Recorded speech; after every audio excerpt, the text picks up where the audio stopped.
Since June last year, the United States has planned to promote a new bill to cut off oil exports to China.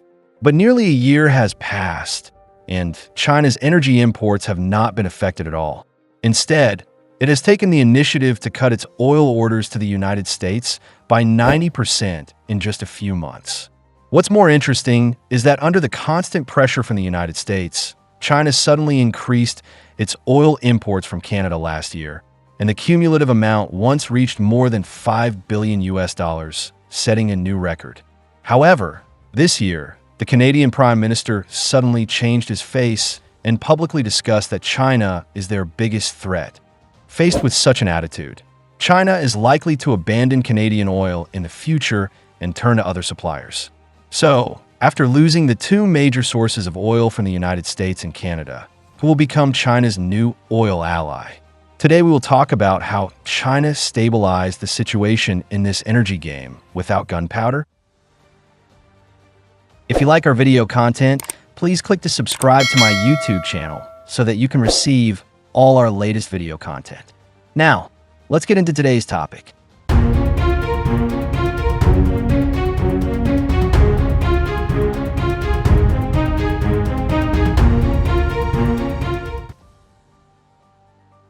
As a big country with a population of 1.4 billion, China consumes an astonishing amount of oil resources every year.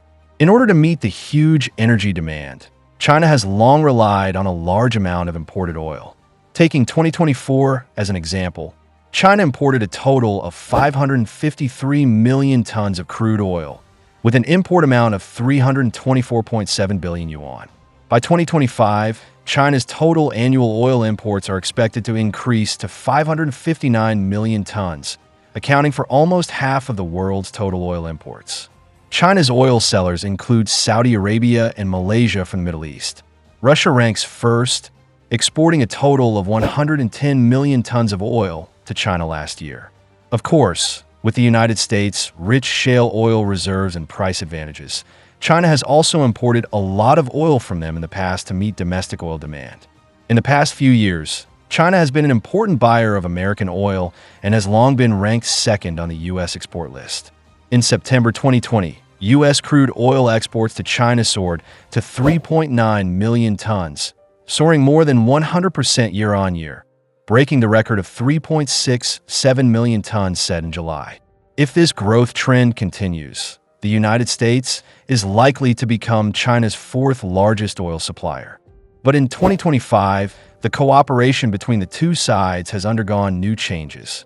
With Trump's re-election, the U.S. trade policy towards China has become increasingly tough, especially in terms of tariffs, which have been continuously pressured, and the tax rate has been raised to an astonishing 245%. This obviously caused dissatisfaction on the Chinese side. In response, Chinese refineries have significantly reduced their purchases of U.S. oil, with a reduction of up to 90%. As far as I know, in the first few months of 2025, China even imported at least 250 million barrels of oil in one go, setting a record high in 18 months.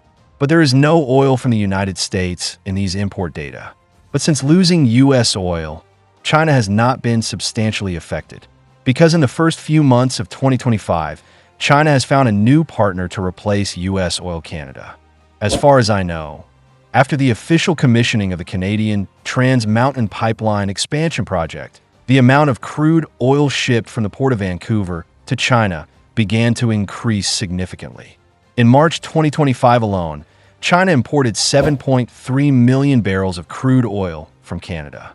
According to the international oil price of $61.50 per barrel at the time, the transaction amount for this month alone was close to $450 million. Then in April, China's crude oil imports from Canada further increased to 800,000 barrels per day, which was 700% more than the previous 100,000 barrels per day. A rough calculation shows that it is 24 million barrels a month, and the corresponding amount has soared to $1.476 billion.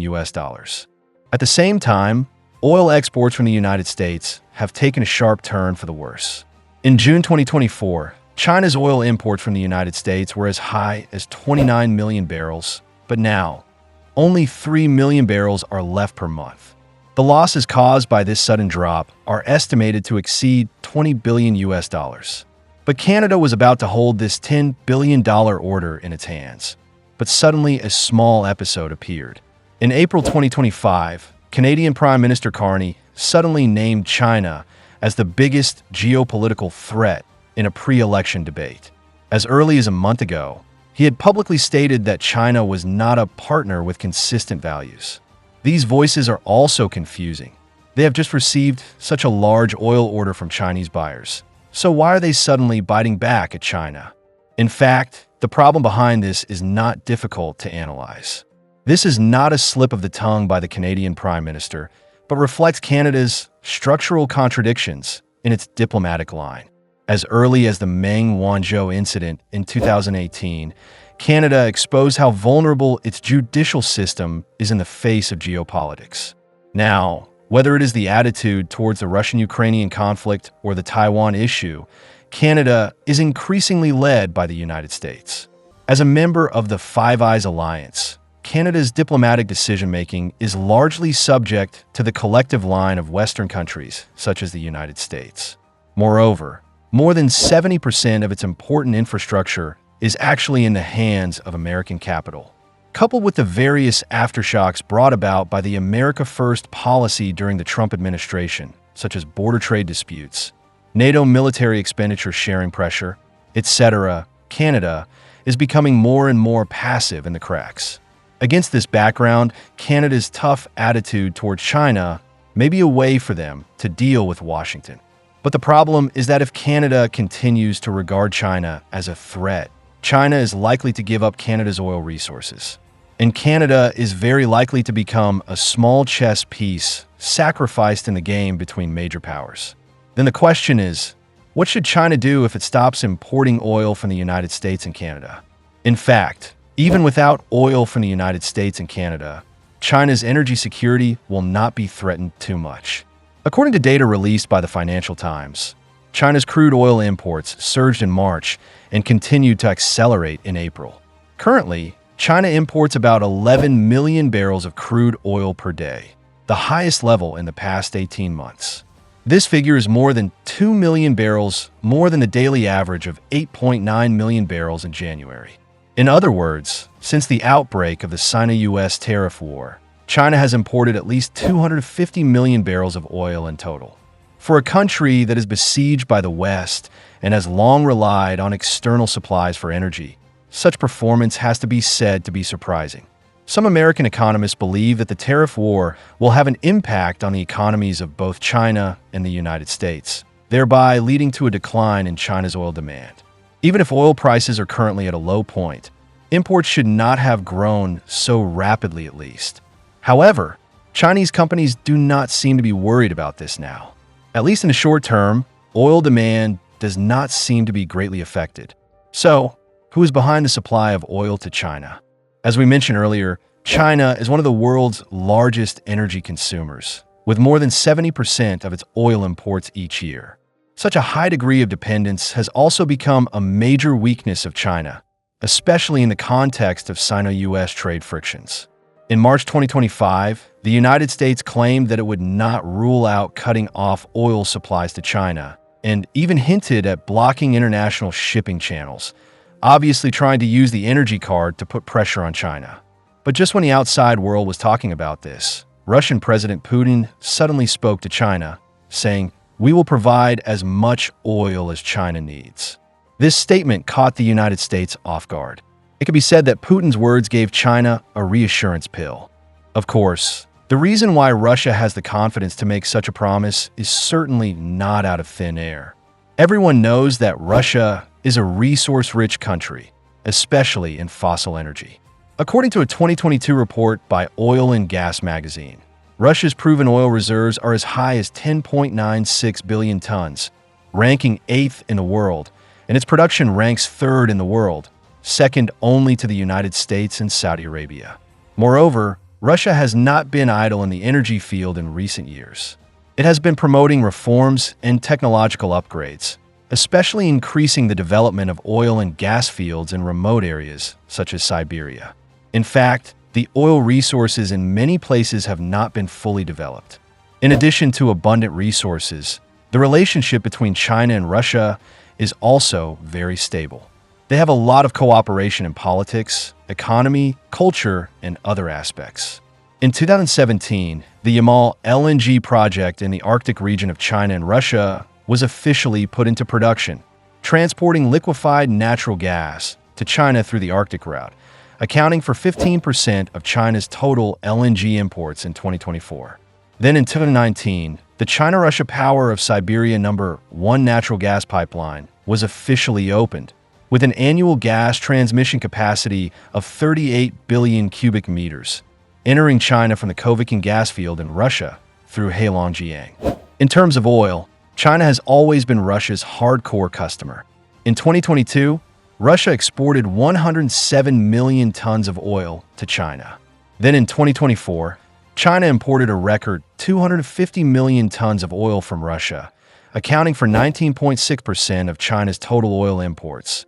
And Russia once again became China's largest source of oil imports. On the one hand, this solves China's energy needs, and on the other hand, it allows Russia to reduce the impact of sanctions imposed by European and American countries on Russia. Of course, in addition to Russia, Iran, the world's third largest oil producer, has also established cooperation with China early on. In January 2009, Iran and China signed an oil field development agreement worth $1.76 billion, and China will develop Iran's largest North Azedegan oil field. And this cooperation has also brought a lot of oil supply to China. As far as I know, as early as 2024, China imported about 350,000 to 450,000 barrels of crude oil from Iran every day. By the first quarter of 2025, this number has risen to an average of about 500,000 barrels per day. Although this part of the import volume only accounts for less than 4% of China's total daily import volume, which is about 12 million barrels, it also shows that there is still a lot of room for improvement in the oil cooperation between China and Iran. In fact, in addition to Russia and Iran, two important partners in China's energy layout, China also imports oil from many other countries. For example, Saudi Arabia, the world's largest oil exporter, has long been China's crude oil supplier. According to data, as early as 2014, Saudi Arabia's crude oil export to China had reached nearly 50 million tons, accounting for more than 16% of Saudi Arabia's total exports. Angola, which ranks second, is also an important oil partner of China. That year, it also exported 41 million tons to China, accounting for more than 13%. So you can see from here that even if China really gives up oil from the United States and Canada, it will not be choked. Then the question is, do you think China will give up Canada's oil supply? To not miss out on our future projects and news updates, please make sure you subscribe to our channel and turn on notifications. We will continue to provide you with more exciting and interesting content.